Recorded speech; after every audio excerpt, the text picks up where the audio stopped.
Paz do Senhor Jesus, amém? Graças a Deus pela sua vida, Deus te abençoe aonde você estiver me vendo e me ouvindo. Eu tenho uma palavra de Deus para o seu coração. Vamos lá para o livro de Jeremias, capítulo 32, a partir do 6.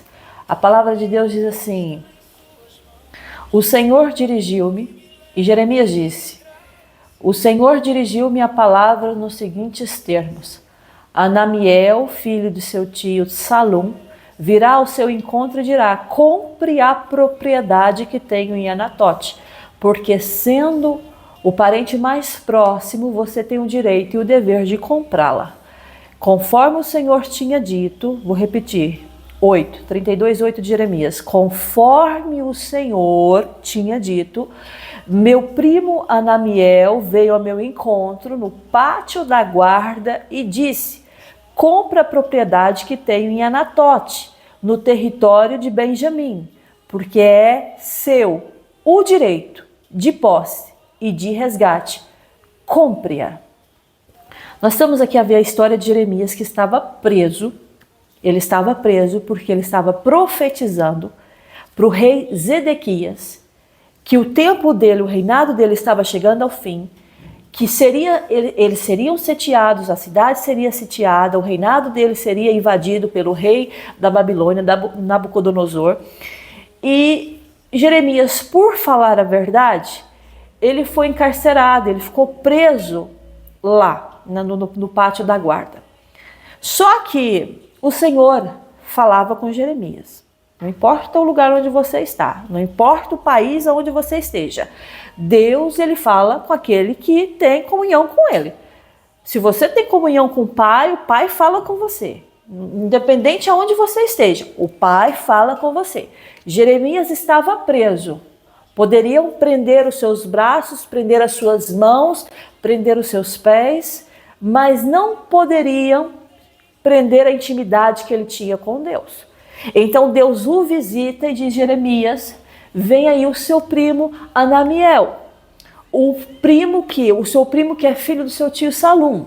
E o Senhor diz o nome, e o Senhor diz a referência, né? Talvez, não sei porque o Senhor referiu Salum, será que tinha outro primo com esse nome? Não sei. Só sei que o Senhor falou: ele virá até a ti e ele vai oferecer para você um terreno. Esse terreno está lá em Anatote. E não é para você rejeitar, Jeremias, porque você vai comprar esse terreno.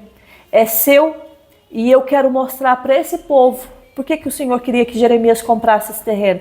Porque o Senhor queria selar ali uma aliança através daquela escritura e dizer: ainda nesta terra, que agora vai ficar assolada, sem homens, sem animais, sem casa, sem terreno, sem nada, vai ficar completamente sem nada, ainda nesse lugar vão comprar, vão vender, vão plantar, vão colher. Então, assim, eu estou permitindo que esse povo, eles sejam cativos pelo rei da Babilônia, porque eles não têm obedecido a minha voz, eles não têm feito a minha vontade. Lá no versículo 24, a palavra diz assim: as rampas de cerco são erguidas pelos inimigos para tomarem a cidade, e pela guerra, pela fome e pela peste.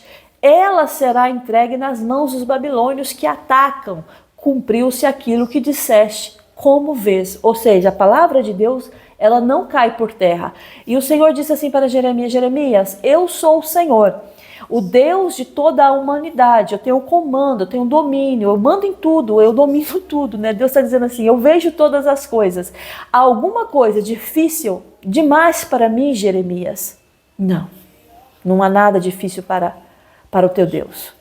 Não há nada impossível para o teu Deus. Ainda que você esteja passando por maior vento da sua vida, pelo maior vendaval que você nunca imaginou, não há nada impossível para o Senhor teu Deus. Ele, quando quer mudar, reverter uma situação, da noite para o dia, ele muda a situação. Você dorme de um jeito e acorda de outro. Você imagina uma coisa e no outro dia outra, porque Deus tem o poder de fazer isso. E o Senhor está dizendo assim: portanto, eu estou entregando essa cidade nas mãos dos babilônios e de Nabucodonosor, rei da Babilônia, que a conquistará. E Deus ainda estava dizendo, os babilônios que estão atacando essa cidade entrarão e a incendiarão, queimarão as suas casas nas quais o povo provocou a minha ira, queimando incenso a Baal nos seus terraços e derramando ofertas de bebidas e honra a outros deuses. Deus estava dizendo aqui, vocês fizeram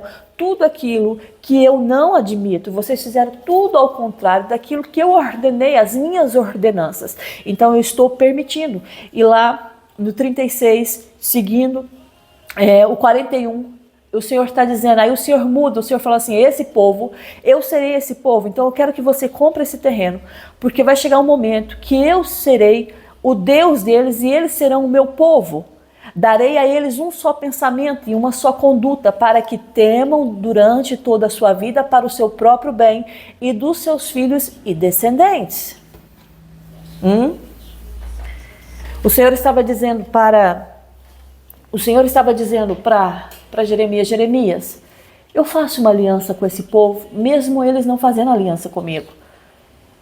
Eu faço promessa para eles, mesmo eles indo para caminhos que eu não quero que eles vão, mas eu vou ensiná-los a entender que não é pela força deles, não é pela vontade deles, porque esse povo que conhecia muito bem Deus, eles pegavam o Deus Baal, faziam um alto para Baal, um altar para Baal, e eles sacrificavam os seus próprios filhos. E Deus, ele fala que nunca viu tal coisa, ou seja, coisa que nunca ordenei, prática repugnante, que jamais imaginei, e assim levaram Judá a pecar.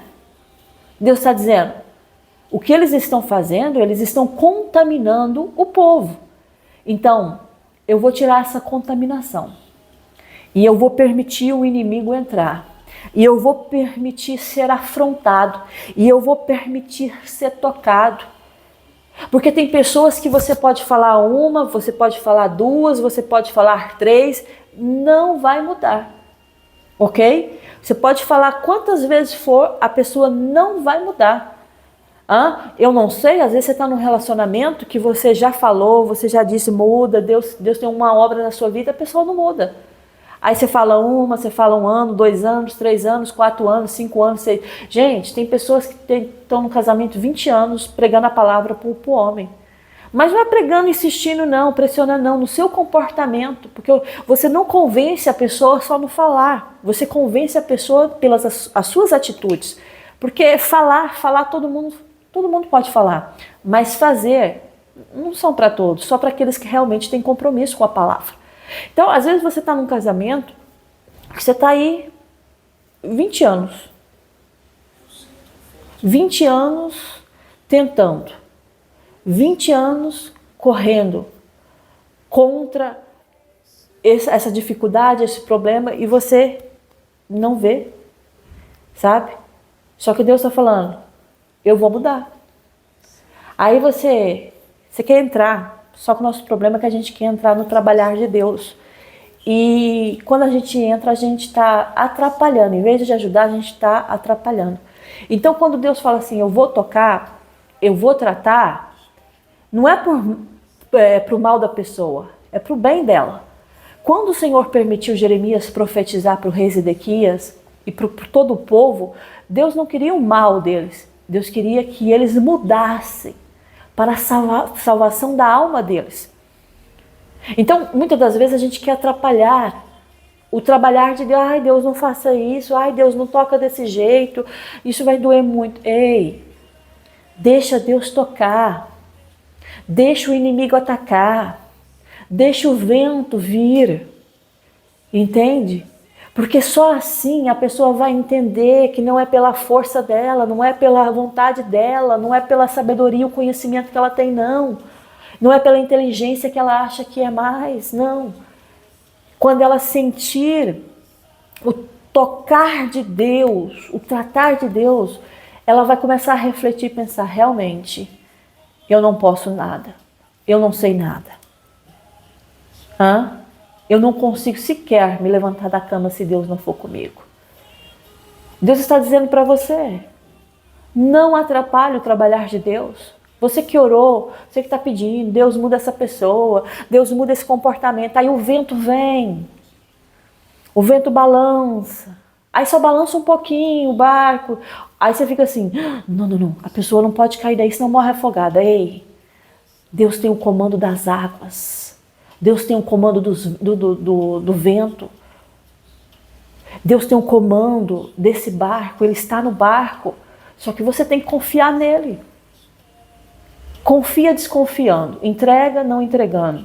Aí o dia que Deus quer tratar, não quer deixar Deus tratar. Você quer que Deus mude essa situação? Você quer que Deus transforme essa situação? Então você vai ter que deixar Deus agir em seu favor. E quando Deus colocar a mão, não venha com a sua mão e fala, Deus, aí não toca. Não, toca. Deus estava dizendo para Jeremias, eu vou tocar. Eu vou deixar o povo invadir a cidade.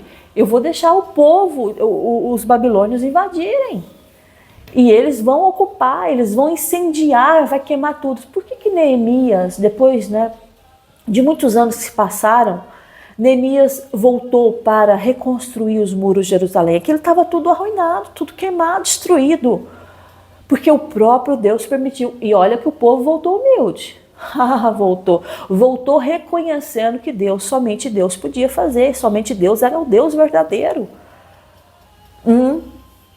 Eu sei o que eu estou falando, gente. Eu tenho experiências com Deus na minha vida sentimental, conjugal, com meu marido, de Deus falar assim, vou tratar e pronto. Não fiz nada, não coloquei minha mão. Deus está nas tuas mãos.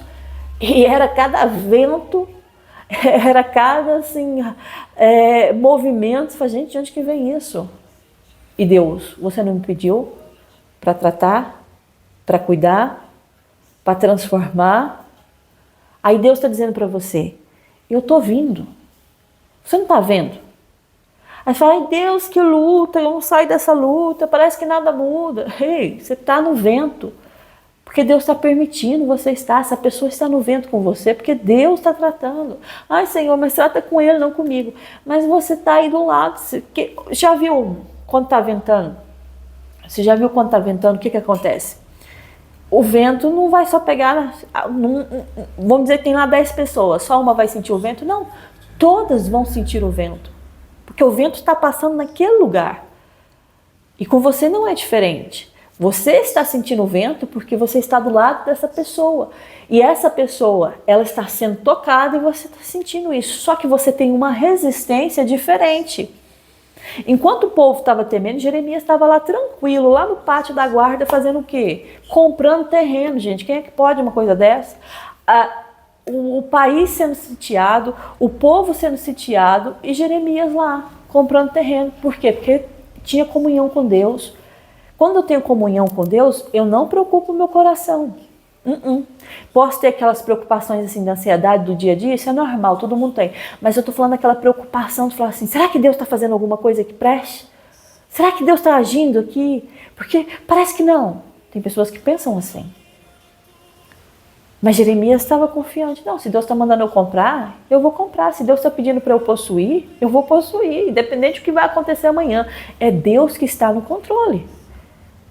Entende? É Deus que está no controle. Então, deixa eu falar essa mensagem para você.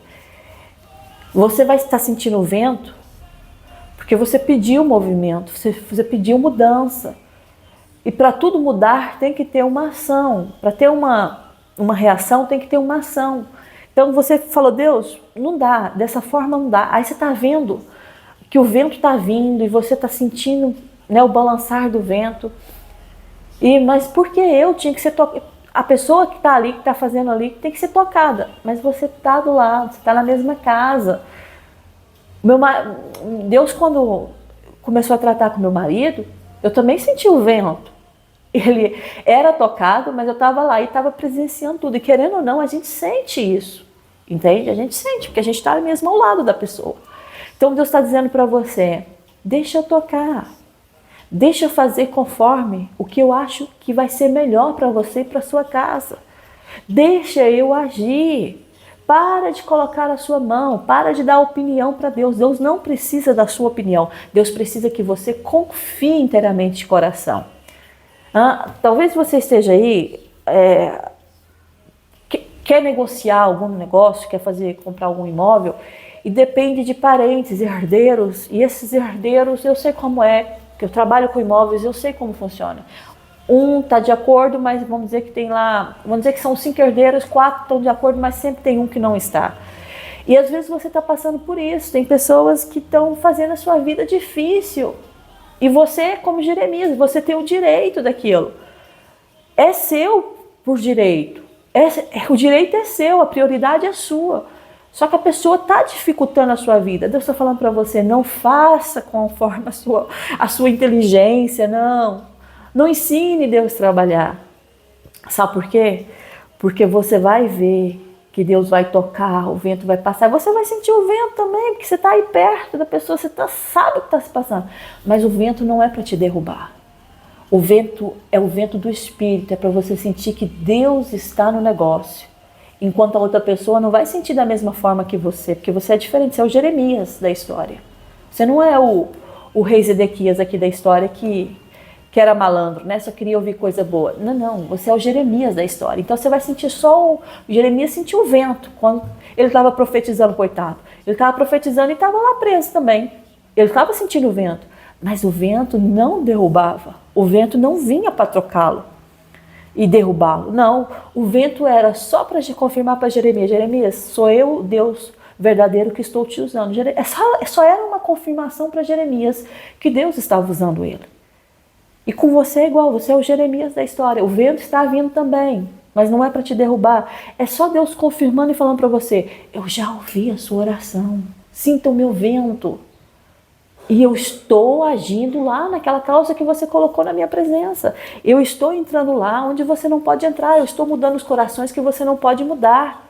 Gente, Deus mudou o coração de Faraó várias vezes. Uma hora deixava o povo ir, uma hora não. Uma hora ia, não, volta. Porque Deus faz conforme a vontade dele, ele muda os corações dos homens aqui na terra. Então eu tenho essa mensagem para você nesse dia, o Espírito Santo está dizendo para você: não coloque a sua mão, sequer levanta o seu dedo, porque o vento está balançando e você está sentindo e você está com medo. Deus está dizendo: o vento não veio para te derrubar, não. O vento é só uma prova que a sua oração foi ouvida.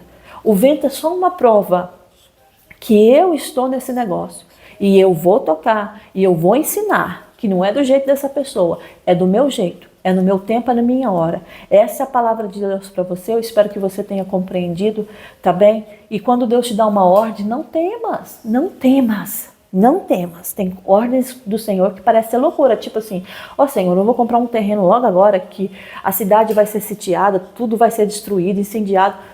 Jeremias sequer questionou, foi lá, chamou lá as testemunhas, fez a escritura, fez a cópia da escritura, colocou lá num jarro de barro para conservar por muitos anos, como ali as testemunhas testemunharam, pagou ali 17 ciclos de prata, pesou na balança, fez tudo direitinho. Sabe por quê? Deixa aqui, meu telefone tá. Sabe por quê? Porque Deus, ele faz assim. E eu tenho essa mensagem para você. Quando Deus te dá uma ordem, não retroceda. Faça como Deus está te falando, que você vai ter êxito em tudo. Que a graça e o amor do nosso Senhor Jesus Cristo seja com você e com toda a sua família. Até a próxima mensagem, se nosso Deus permitir. Um beijo no seu coração. Amém.